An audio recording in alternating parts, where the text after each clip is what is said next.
사실은 문재인이나 민주당은 아까도 뭐 말씀하셨습니다마는 일종의 멘붕 상태가 아닐까. 네? 말은 안 지금 하지만. 대개 권력이라는 것은 내부에서 붕괴해갖고 망하는 거거든요. 그렇지 않습니까? 지금 겉으로 보기에는 뭐 윤석열 총장 원래 사이가 안 좋았잖아. 그런데 신현수 민정수석 양대 사정축이 지금 물러난 거 아닙니까? 예. 정권이 붕괴되고 있다는, 내부에서 그렇죠. 분열하고 있다는 것이 아주 대표적인 겁니다. 그렇기 때문에 내임덕이 아주 가소화될 수밖에 없는 거 아니겠어요? 그리고 그 댐이 있죠. 예. 댐이 무너질 때는 금방 무너진 게 아니고 조그만 그렇죠. 쥐구멍 하나에도 들쥐가 그래 제일 위험한 거예요. 댐 무너질 때. 예. 그 식으로 지금 여권에서 어떻게 보면 신현수 민정수석 여러 가지 그 국토부 이런 데서 이번에 가덕도에 대해서 반대 의견 내고 이런 게 사소한 같이 보여도 예. 균열이 일어나고 있다는 신호죠. 예. 그리고 배가 지금 이제 그 배가 침몰할 때는 뭐 쥐가 제일 먼저 도망간다면서요. 예. 그 배에서 그 식으로 지금 그렇고 저는 지금 기본적인 아주 큰 줄기에서 한번 이야기해 볼게요.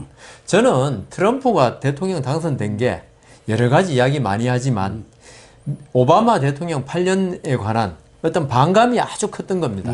오바마가 괜찮은 사람이에요, 진짜. 예. 하버드대 로스쿨 나오고 하버드대 로스쿨 그 편집위원. 그게 하버드 로스쿨에서 가장 뛰어난 사람이 하거든요. 그리고 젊었을 때부터 정치를 했어요. 네. 시카고에서. 그렇지만 이 민주당 정권에 대한 반감. 이것이 결국 트럼프의 승리로 나왔고요. 이번 트럼프가 사실은 물론 코로나가 있었지만 재선할 거라고 생각했지만 바이든이 당선됐어요. 트럼프 시절에 너무 피곤한 거예요. 트럼프의 어떤 갈짓자 행보, 그다음 도저히 예측할 수 없는 이상한 행보, 여기에 대해서 반감을 가진 사람들이 물론 흑인과 아시아계 소수층 이런 사람들이 있었지만 결국 어떤 반감에 의한 이 정권 교체가 미국은 계속 일어나더라. 이걸 볼 때 지금 우리 이제 그 여권엔 유력 대선 주자가 많고 야권은 없더라 이렇게 말씀하셨어요. 물론 지금 그래요. 지금 현상 윤석열 이제 총장이 어떻게 나올지 모르지만 그렇지만 우리가 지난 4년 동안 너무 피곤했어요. 네. 피곤했죠. 뭐 서민들은 어떤 주택 문제, 그다음 일자리 문제. 그다음 이런 거 쭉 있었지만 근데 그걸 코로나라는 걸로 이렇게 전부 다 덧칠을 해가지고 정권을 유지하고 그다음 국회의원 180석을 받았지만 이게 어떤 이 문재인 정권의 어떤 그 비정상적인 주행 여기에 대해서는 아주 현기증을 많이 느꼈을 겁니다. 예. 문재인 대통령이 운전한 운전석론도 옛날에 뭐 운전자론에 이야기하던데 그건 남북한 문제지만 예. 문재인 대통령이 그리고 지금 여권이 운전한 차량에 타고 있던 많은 국민들이 멀미를 많이 느꼈을 것 같아요. 이게 지금은 아직 선거가 뭐 한 달 뒤에 있고 내년에 있지만은 그게 차곡차곡 쌓여 있습니다. 예, 그런데 그렇죠. 그걸 누가 탁 떠들어줄 그걸 팍 집어내가지고 내가 운전자가 돼야 한다는 그런 주자가 없었기 때문에 그게 마치 여권은 뭐 이재명 지사 막 그 유력 주자들이 나타나가지고 막 싸우고 서로 그 비판도 하고 이러면서 이슈를 몰고 하니까 이게 뭐 내년도 뭐 벌써 끝났네라는 그런 인식까지 있는 데도 있거든요. 그렇죠. 네. 그런데 국민들이 어떤 그 정권을 지내오면서 그 쌓인 피로도, 예. 피로도라 그러죠. 그죠? 예. 피로도는 이게 우리가 피로감이 있을 때 있죠. 보통 때는 몰라요. 그죠? 피로하지만, 예. 그렇지만 한번 스트로크로 쓰러질 때가 있더라고요. 그러니까 쓰러진다는 게 정치에는 비유가 적절하지 않지만 그걸 팍 느끼게 해주는 당신들 안 돼.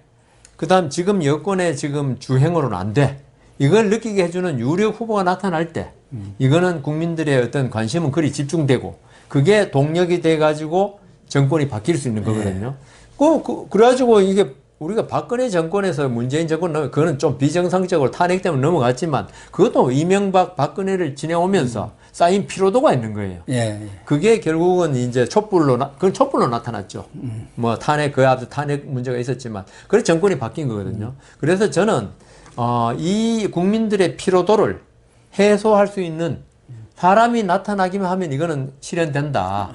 그래서 윤석열 총장에 대해서 좀 전에 이야기한 대로 희망이 우리 국민들이 그래도 가질 수 있는 희망이다 이렇게 말씀드린 겁니다. 그러니까 문재인 입장에서는 뭐 오늘 아침에도 이렇게 제가 했습니다만은 참여 안 올 수밖에 없는 거예요. 안 오죠. 예를 들면은 지금 그렇지 않아도 이재명이 가지고도 겁나죠. 겁나고 뒤가 지금 자꾸 뒷골이 땡기는데 윤석열 되면 그건 뭐 상상해. 재앙 아닙니까? 재앙. 재앙이죠.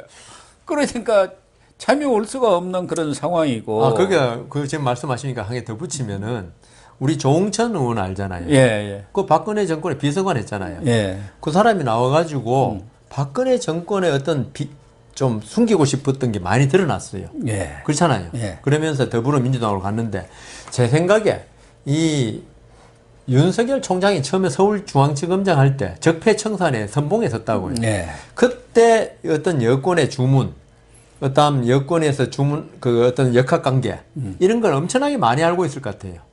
그것뿐만 아니라 검찰총장을 하셨기 그러니까 때문에 정보를 많이 가지고 있죠. 청와대 내에 네.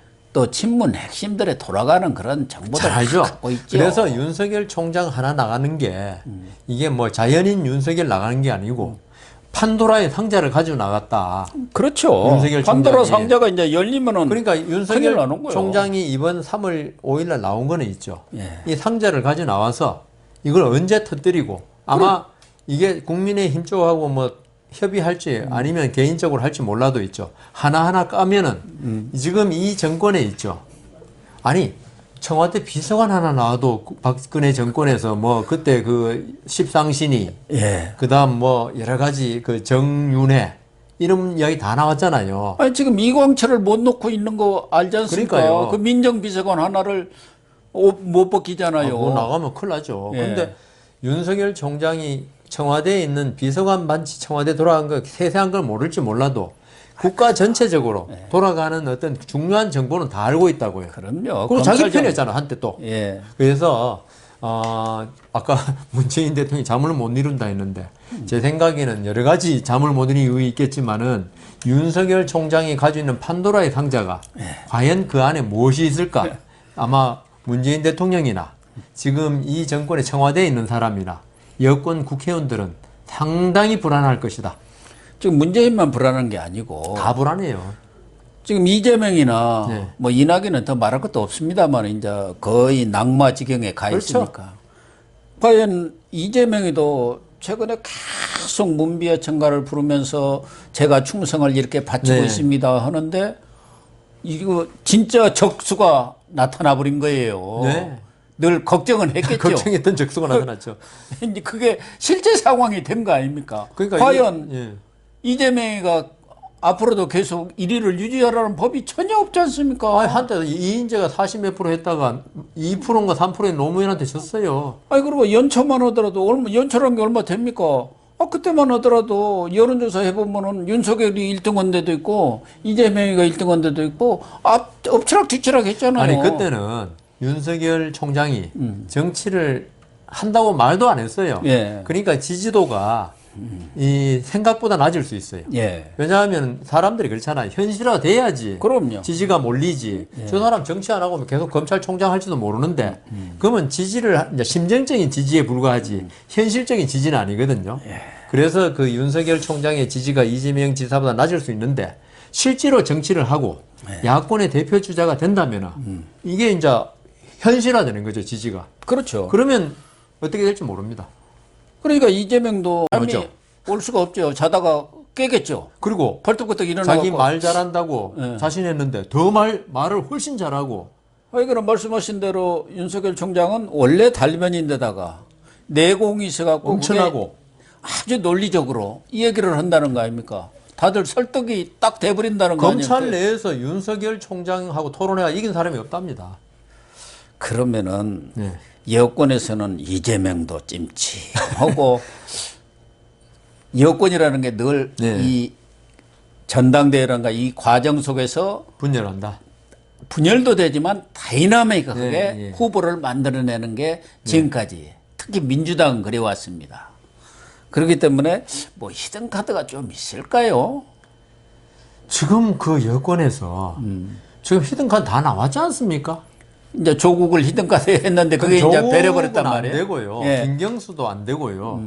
결국은 이재명하고 이낙연, 정세균, 그죠? 그 사람들을 가지고는 아니 그래도 지금 뭐 또 더 있을 수가 없죠. 왜냐하면 여권은 있죠. 항상 권력을 잡고 주도하는 입장이기 때문에 예. 어떤 주자가 다 나올 수밖에 없어요. 예. 계속 국정 운영 과정에서. 예. 근데 야권은 이게 아직 힘이 없고 국정의 주도권이 없기 때문에 어떤 주자라고 한 사람들이 아직 발굴을 못할 가능성이 많아요. 여권에 대해서 지금 새로운 주자, 지금 1년밖에 안 남았잖아요. 그렇죠. 여기서 새로운 주자가 나온다는 갑자기 하늘에서 지금 안 떨어지기는 되죠. 어렵죠. 그리고 그게 나올라 그러면은 지금 나올라 그러면은 몰라 윤석열도 1년 전에 나왔지만 나올라 그러면은 그 새 선두 주자가 가만히 안 두죠. 싹을 갖다가 미리 자르겠죠. 예를 들면은 이광재나 그래요. 글쎄요. 또 유시민 여기는 친노 친문이 다 합의할 사람은 좀 경하고 입이 가벼워서 문제지 친노 친문이 합의할 수 있는 사람은 틀림없어요. 근데 유시민 같은 경우 너무 안티가 많다. 그러나 또 친유시민도 많죠. 많지만 예.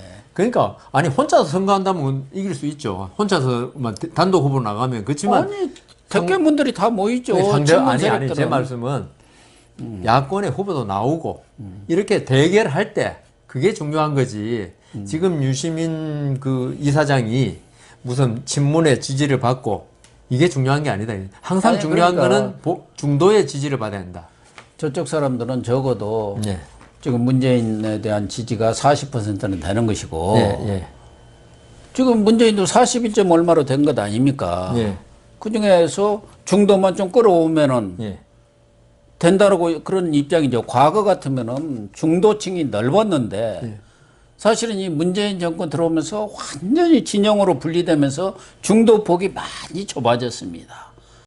결국 여 변호사님은 여권에서 지금 현재 드러난 인물 말고 특별한 히든카드는 없다. 그렇게 생각이 안 보시는- 나요. 그러니까 그리고 세 분이 예. 워낙 막강하니까 예. 그 나머지 분들이 과연 그걸 뚫고 주자로 나올 수 있는 여건이 되겠냐. 예. 그리고 이제 그 유력 주자라고 했던 사람들은 전부 상처를 입어가지고 예. 뭐 조국 교수라든가 예. 아니면 김경수 지사라든가 예. 뭐 이런 분들이 지금 나오기는 힘들고 또 유시민 씨는 있죠. 예. 그분도 워낙 그 어떤 이 이슈를 좋은 쪽이 아니고 예. 저번에 그 좀 뭐. 검찰에서 자기 뭐 계좌를 들여다봤다. 예. 뭐 자기 계좌인지 뭐 그 재단 계좌인지 그런 말에 대해서 그것도 안 했을 뿐만 아니라 해명도 제대로 사과도 안 해요. 사실 내가 볼 때는 그 사과를 안 하고 그냥 유감이다 뭐 이러는데 거기다가 본인이 정치를 안 하겠다고 선언까지 했었어요. 예, 했죠. 그런 경우에 유시민 씨가 그렇지 않아도 아까 좀 말씀하신 대로 조금 가볍다는 그런 평가를 받는데 만일에 그걸 또 뒤집고 정치를 한다 이러면은 유시민 씨가 과연 뭐 말씀을 워낙 잘하시니까 네, 그걸 말은 이겨낼 잘하죠. 수 있을지는 모르겠지만 그렇다 하더라도 이미 본인이 정치판을 떠나겠다고 말한 마당에 또다시 돌아온다는 거 그건 안철수 의원한테도 우리가 맨날 뭐 철수만 한다고 그랬는데 그래서 정치는 이제 우리도 좀 나라가 발전했으면은 좀 신의를 지키는 정치인이 많아야 되는데 너무 이렇게 유시민 씨 같이 그 개인적인 능력은 탁월하고 할지 몰라도 좀 신의 문제에 있어서 좀 우리가 믿을 수 없다 이렇게 되면 안 되기 때문에 그래서 제가 볼 때 지금 여권에서 아직까지는 이 세 사람을 능가할 만한 사람이 나오기 좀 힘들지 않는가. 그리고 또 세 사람이 철옹성을 지금 지키고 있는데 그걸 뚫고 들어온다는 게 만만치는 않을 겁니다. 그러겠죠. 아무튼 윤석열 총장이 아직 확정되지는 않았지만 네, 예, 사실상 확정된 거나 다름없이 대선 레이스에 이렇게 진입을 함으로 인해서 대선 판도 네. 또 그 이전에 재보선 판도까지도 완전히 달라지죠, 이제. 달라지고 네. 뒤집혀지는 것 아닌가. 그 게임 체인지라고 뭐 그런 말이 있지 않습니까? 게임 체인저가 됐습니다. 지금까지는 이 여권 일방적인 그 판이었다면은 네. 이제는 아주 큰 예. 판에 예. 중요한 상수죠 이제. 그렇게 이제까지는 뭐 변수 비싸게 취급됐는데 예. 들어오면 어떻게 할 것인가 이런 거였는데 예. 이제 정치판에 들어온다면 큰 상수가 돼서 진짜 게임 체인지 정치가 될 것이다. 우리 국민들은 뭐 정치를 흥미거리로 보면 안 되지만 그래도 지금까지 우리가 우리 한국의 정치 상황이 너무나 답답하고 그다음 정체되어 있었다. 예. 물론 이재명 지사가 사이다 같은 말로 많은 국민들을 즐겁게 해주기도 했지만 그렇다고 해서 그 사이다란 말이 있죠. 임시 듣기는 시원하지만 어떤 국가의 어떤 기본적인 그 문제점을 해결할 수 있는 건 아니거든요. 예, 그거는 그렇죠. 듣기에는 시원해도 그렇기 때문에 윤석열 총장이 들어옴으로써 이 판 자체가 달라질 수 있겠구나 그런 생각합니다. 기울어진 운동장이 좀 그래도 상당히 상당히 이제 평평해질 가능성이 높고 우리 희망입니다. 또 대권 삼국지가 네. 흥미로울 것 같습니다. 네. 일단 그 문제는 여기서 매듭을 짓고요. 예.